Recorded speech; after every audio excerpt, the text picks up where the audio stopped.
Ojos amarillos. A los ojos del menor de los Vergara se atribuían hechos prodigiosos, quizás porque eran tan amarillos y relucientes como los de un gato. Fue por eso que no me sorprendió que su nombre apareciera a la cabeza de una lista de sospechosos cuando comenzaban a investigar los crímenes del abominable Fijón. Para entonces, todo el vecindario sabía que el chico dominaba la voluntad de los pájaros, que a su antojo se juntaban las nubes para formar las tormentas, que las bestias más feroces caían sumisas a sus pies, y que para él no había secretos cuando con la mirada podía atravesar las más gruesas paredes, y ni hablar de los vestidos de las inocentes y las faldas de las damas de la parroquia. Como el menor de los Vergara era con su boca y sus gestos tan parco y reservado como atrevido con su modo de mirar, se había vuelto odioso y su proximidad siempre era inquietante. Así, no faltaba oportunidad para que algún marido ofendido se lanzara tras él, arma en mano, o que sin más lo golpeara, preferentemente en la cabeza. Pero el chico era tan ágil como resistente, y aunque maltrecho y recién resucitado, regresaba a las calles con esos ojos tan turbios y recelosos que hacían temer males mayores, como que se pudrieran las primicias de todos los frutales, que descarrilara el expreso de las 6, que se cortara la leche de las madres primerizas. Yo, como la mayoría, me enteré de la muerte que se había llevado a Dorita Jurado cuando lo leí en las páginas del diario. Ahí nada se decía del Vergara chico, pero como al descuido el canillita, detrás de los anteojos de ciego de nacimiento, al tiempo que me entregaba el periódico, me deslizó una primera sospecha. Según este Víctor de lentes oscuros, el infortunio que sobrevino a la noche de bodas de los esposos Veleno, con ese pacto secreto que un día después se los llevó a la tumba, o el derrumbe de la familia Mayoraz que sucedió a la desaparición de la pequeña Leonor, eran otros asuntos tenebrosos que involucraban al innombrable, al más joven de los Vergara. También me lo había recordado alguna vez con esa voz suya, en la que por momentos parecía agitarse un turbio resentimiento. En todos los relatos que desvelaban al vecindario por aquellos días, siempre aparecían ciertos detalles en común. Así se hablaba de las ranuras de una ventana, de las rendijas de una puerta, de una perforación en la persiana a través de las cuales, como una enfermedad desconocida, se filtraba aquella luminosidad amarilla que desnudaba y corrompía cuanto tocaba. Un día me sorprendieron estas historias en el bar.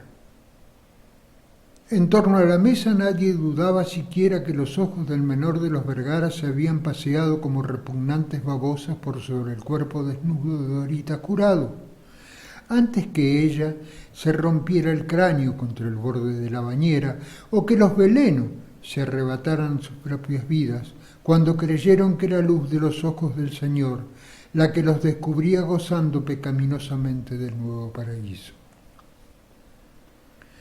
Los hombres repetían estas historias exaltados por sus propios deportes imaginativos, y a la hora en que la semipenumbra del bar flota ese tufo inconfundible del tabaco y el alcohol exudado, llegaron al colmo del delirio cuando Víctor se acercó a ellos, precedido por aquel bastón que empuñaba con su mano tan amarillenta como huesuda.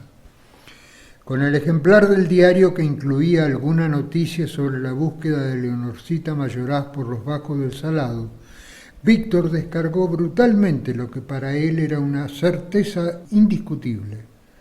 Aquella mujercita y el repulsivo Mirón se habían atraído mutuamente, ella con ese olor salvaje que enloquecía a los monaguillos de la Merced, y él con sus ojos malvados de basilisco insaciable.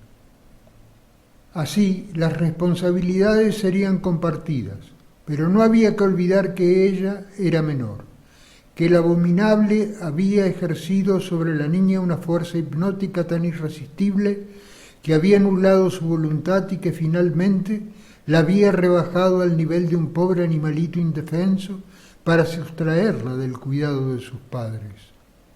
Los hombres golpearon la mesa cuando Víctor con tono patético aseguró que aquel tipo asqueroso la había llevado con él no solo para abusar de su cuerpo, sino también para robarle el alma con los ojos, así como si un vampiro le hubiera chupado la sangre del cuello.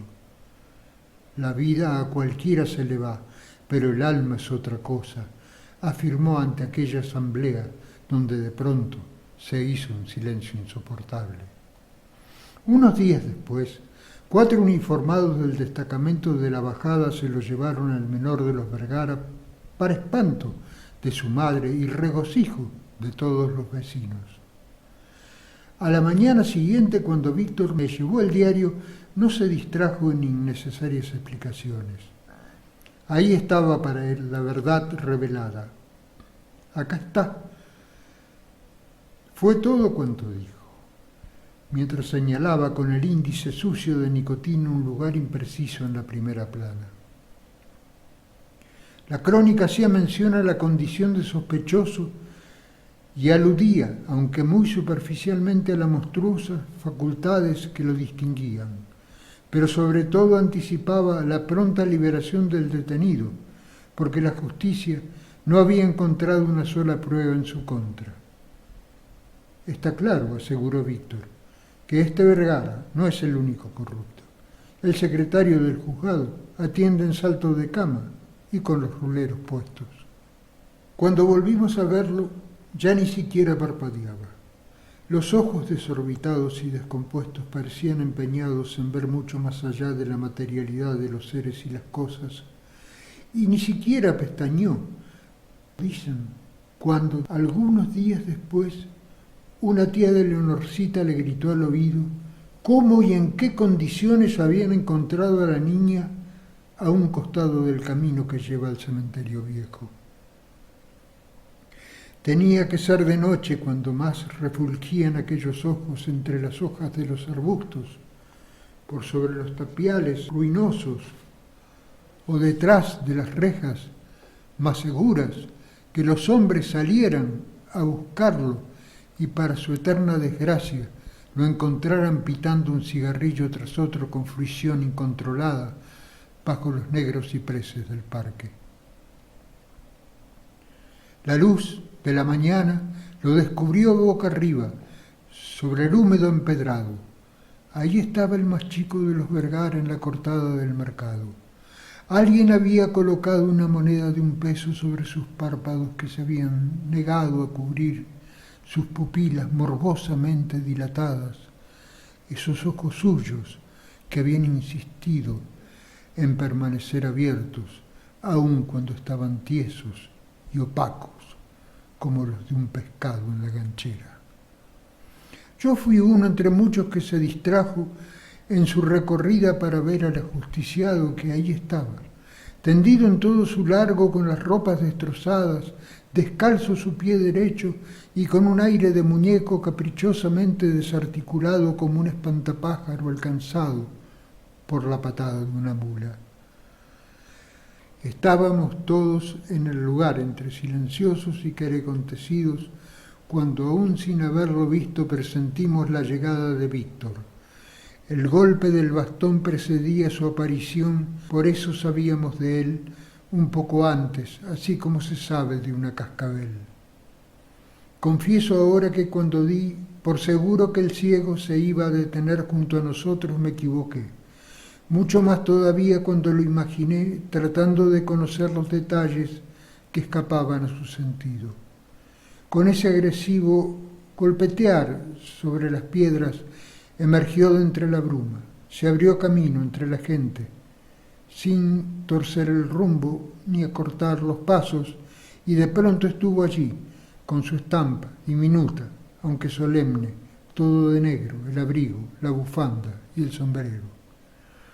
Le hizo lugar la rueda de curiosos y él siguió adelante, arrastrando levemente los pies, simplemente golpeando el empedrado, cuando para asombro de todos la puntera de su bastón dio en un costado del yacente, y de allí saltó y rodó hasta detenerse junto a mis pies ese punzón con mango de madera negra en el que podía leerse el nombre del menor de los Vergara. Esta es la chuza que usaba, dijo alguien a mis espaldas. Con eso perforaba las puertas y las ventanas para meterse en la vida del prójimo. Un policía arrebató de mis manos esa pieza, la miró detenidamente y después la entregó a un compañero. Para entonces Víctor ya era una sombra que nuevamente se diluía en la niebla. Con los primeros gritos que anunciaban la llegada de todos los Vergara, verdaderos aullidos que erizaban la piel, gemidos de dolor que se mezclaban con destemplados interrogantes y airados juramentos de venganza, me aparté del lugar con la garganta cerrada y al borde de la asfixia. Bajé algunas cuadras en dirección al río, en busca de un sitio apartado, un rincón entre sauces, al que suelo acudir cuando me siento abrumado por alguna desgracia. En eso estaba cuando me encontré confundido en medio de un corrillo que se había formado entre la puerta del bar Los Vascos. Estaban casi todos los notables que enmudecieron al verme, obligados a chequear la confiabilidad del recién llegado. Cualquiera diría que lo atropelló un camión, dijo el maestro Ortiz, cuando, con algún esfuerzo, logró despegar sus labios sellados por la saliva reseca. ¿Pero está realmente muerto?, preguntó Arias. Yo asentí con un involuntario movimiento de cabeza. Está, y se lo había buscado, sentenció uno de los hermanos Astudillo. No sé, dijo Artigues. La justicia no había podido probar nada, así que yo tengo el derecho de pensar y decir que ese pobre infeliz no merecía esto. ¿Que no merecía qué?, preguntó Arias. Ni siquiera se sabe si está muerto y mucho menos de que murió. Es verdad, aseguró el Pulga. Ni siquiera se sabe.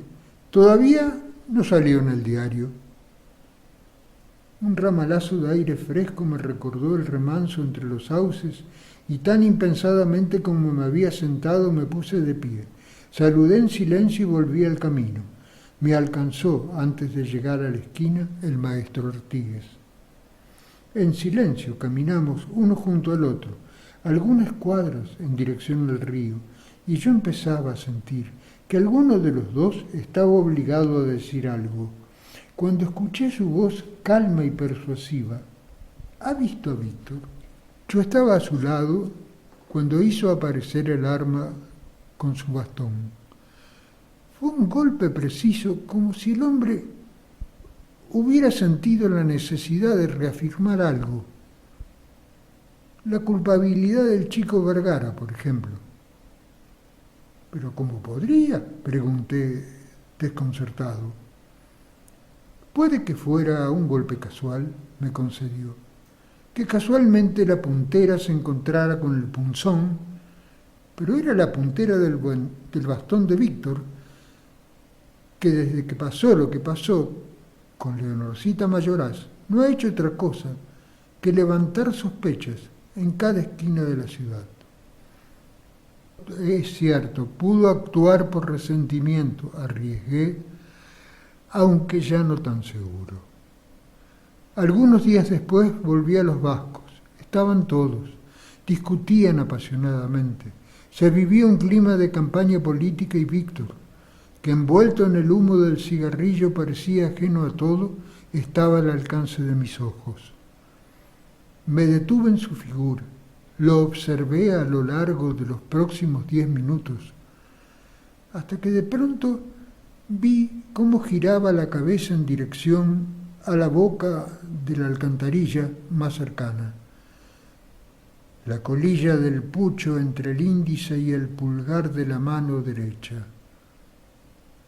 La brasa salió despedida, trazó una parábola en el aire y desapareció en el pozo oscuro. Las voces de los hombres se mezclaban en mis oídos y comprendí que nadie nunca antes ni ahora había reparado en aquel hecho. Me puse de pie y caminé hacia Víctor, deteniéndome un instante ante él cuando distraídamente acariciaba con la yema de los dedos la tapa de una revista porno, y tal como si solo hubiera advertido por el ruido de los pasos la proximidad de una persona, me dedicó una sonrisa torcida. Entre los marcos de los anteojos y sus pobladas cejas negras entreví una luminosidad amarilla. Apenas una semana después, la desaparición de otra criatura sacudió al vecindario. Era como si el ajusticiado hubiera vuelto en cuerpo y alma, se decía, y Víctor lo voceaba para tomar la más terrible de las venganzas.